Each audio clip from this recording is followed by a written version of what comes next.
अभी आप देख रहे हैं बीबीसी आप तक व बीएनपी न्यूज एंकर मोनिका से सुने समाचार। आईजी बनने के बाद पहली बार सीतामढ़ी पहुंचे शिवदीप लांडे, अपराध पैटर्न के बारे में जानकारी जुटाई। मुख्य संपादक राजीव कुमार सोनी की रिपोर्ट। सीतामढ़ी में आईजी शिवदीप लांडे पहुंचे। इस दौरान उन्होंने एसपी ऑफिस का रिव्यू किया। मौके पर उन्हें गार्ड ऑफ ऑनर दिया गया, जिसके बाद उन्होंने पत्रकारों से बातचीत करते हुए कहा, अपराध के पैटर्न के बारे में जानकारी मिली। उसे यह लगता है कि लूट और जमीनी विवाद में ज्यादातर हत्या हो रही है।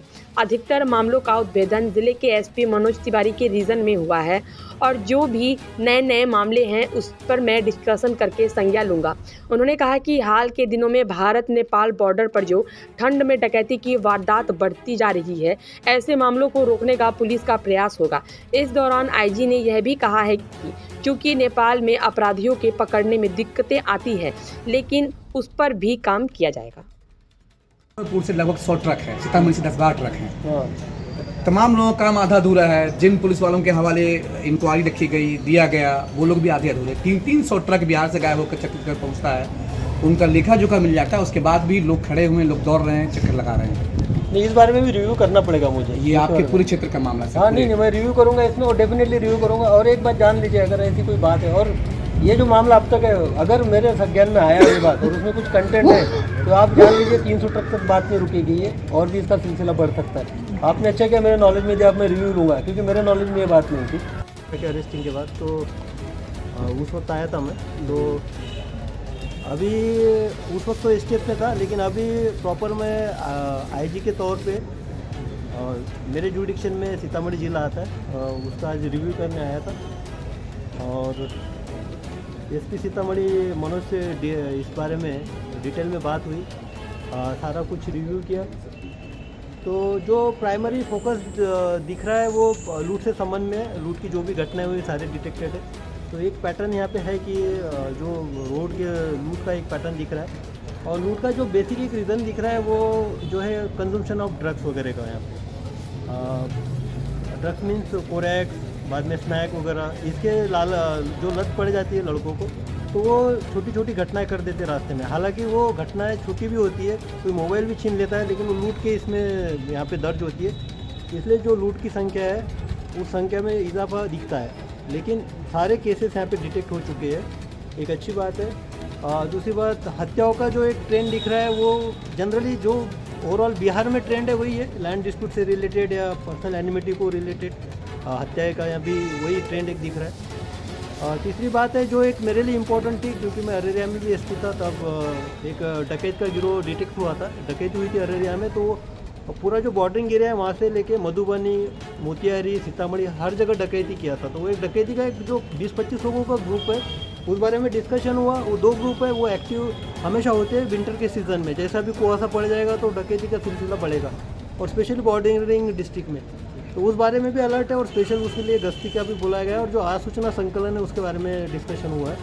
और उसके जो मेंबर्स हैं गिरोह के, तो दिक्कत ये है कि बहुत सारे वहाँ नेपाली सिटीजन्स हैं, तो क्राइम करने के बाद वहाँ जाते हैं, तो नेपाली सिटीजन्स को लाने में भी यहाँ दिक्कतें हैं। तो उस संबंध में जो भी अरेस्टिंग यहाँ के जो सिटीजन्स हैं, जो क्रिमिनल्स हैं, तो उनका भी स्टेटस बोला गया है कि कोर्ट में जाके, और जो जेल में वहाँ पे स्थानांतरित है या ये जेल में मेरे लिए मुझे जो लगता है कि पुलिस महानिरीक्षक के तौर पे जो मेरे लिए लगता है कि एक ऑर्गेनाइज टाइप से यहाँ पे देखना चाहिए क्राइम के पर्सपेक्टिव, वो है विकास झा का जो ग्रुप है जो एक्सटॉर्शन से रिलेटेड एक्टिविटीज़ करता है। तो उस पर स्पेशली मॉनिटरिंग के लिए मैंने पर्सनली बोला है कि विशाल जो है, विशाल और उससे संबंधित एसोसिएट जो कि अभी बाहर में है, हाँ, तो उनकी अरेस्टिंग के लिए बोला है कि ज़्यादा से ज़्यादा प्रयत्न किया जाए। अभी जो जेल से निकला है और बैंक रॉबरी में भी था इंदल महतो, तो इंदल महतो के बारे में भी बोला है कि फोकस किया जाए। तो मुझे लगता है कि सीतामढ़ी पुलिस अपने आप में सक्षम है इन सारे टारगेट को अचीव करने में, इन सब की अरेस्ट गिरफ्तारी करने में। और मैं शुभकामनाएं देता हूँ कि इनका लास्ट ईयर का परफॉर्मेंस अच्छा रहा है जब से ये आए यहाँ पे, और आगे भी ये सिलसिला जारी रहेगा। आपके कुछ सवाल है तो पूछ सकते हैं। ड्रग्स एडिक्टेड लड़कों द्वारा जो क्राइम किया जाता है, तो क्या उसको लोकल लेवल पर ड्रग्स की जो मात्रा जो लोग लेते हैं या फिर जो लोग पहुँचाते हैं, उन पर कंट्रोल करने के लिए क्या कदम उठाए जाएंगे? नहीं आगे एक्चुअली ड्रग्स है, मैं मुंबई में था तो एंटी नार्कोटिक सेल में काम किया मैंने। इनफैक्ट सबसे बड़े केसेस जो वर्ल्ड वाइड थे वो वहाँ पे मेरे नेतृत्व में हुए थे।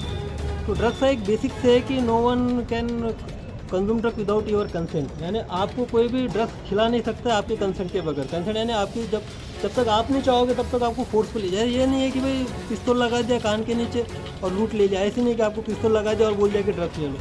तो ड्रग्स का जो सिलसिला होता है अपने आप चालू होता है यूथ से। तो उसके लिए एक तो अनुभव के साथ बताता हूँ कि सिर्फ उसके लिए समाज ही ये नहीं है, उसके परिवार से रिलेटेड भी जो बातें हैं वो भी उसके लिए उतनी जिम्मेदार है। एक समाज और परिवार की जिम्मेदारी बनती है कि उनके जो बच्चे हैं उस इस लत में न जाए। और दूसरी बात है कि मैं जब पूसी में था एज ए DIG करके, तो एक एग्जांपल बताता हूँ। मधेपुरा में एक ट्रक ड्राइवर की हत्या हुई थी, लूट होके उसकी हत्या हुई थी। बाद में वो चेस करके उसको पकड़ा गया था, दोनों लड़कों को। पकड़ने के बाद जब उसको थाना में लाया गया, पर्सनली इंट्रोगेशन मैंने किया था उसका, तो उस वक्त उसको पता नहीं था कि उसने गोली मारी है करके, हत्या जैसा एक जघन्य अपराध भी उसने किया। बाद में जब वो नशे के हालत से निकला 3 घंटे के बाद, तो उसको जब पूछा गया तो बोला कि मुझे पता ही नहीं था कि मैंने गोली मारी है, किसी का हत्या भी किया है। मेरी इच्छा तो सिर्फ ट्रक लूटने की थी। तो ये एक इमर्जिंग ट्रेंड है और इमर्जिंग ये धोखा भी है हमारे लिए कि जो यूथ जो कंजम्पशन ऑफ ड्रग्स करता है, बाद में कोरेक्स पीता है, स्मैक पीता है और उस नशे में जो क्राइम करता है, ये एक चैलेंज है, बहुत बड़ा चैलेंज है पुलिस के लिए। मुझे लगता है कि उस बारे में भी जो लोग कारोबारी हैं जो पहुंचाते हैं आसानी से बाजार में वो दस्तयाब करा देते हैं ड्रग्स। तो ड्रग्स के बारे में क्या होता है कि ड्रग्स का बेसिकली क्या होता है कि चैनलाइज होता है वो उसमें जो कंज्यूमर लेवल से लेके, फॉर एग्जांपल मैं कोकेन में बताता हूँ। कोकेन अगर साउथ अमेरिका में जो ऑर्गेनाइज्ड ड्रग्स है, तो कोकेन का जो कंजम्पशन आने तक 22 जो है लेयर रहते हैं, उसमें 22 पे जो लेयर पे आता है तब वो कंज्यूम करता है। उसी तरह कोरेक्स का भी जो है, कोरेक्स में एटलीस्ट 6 लेयर है जहाँ से कोरेक्स बनता है फैक्ट्री से लेके।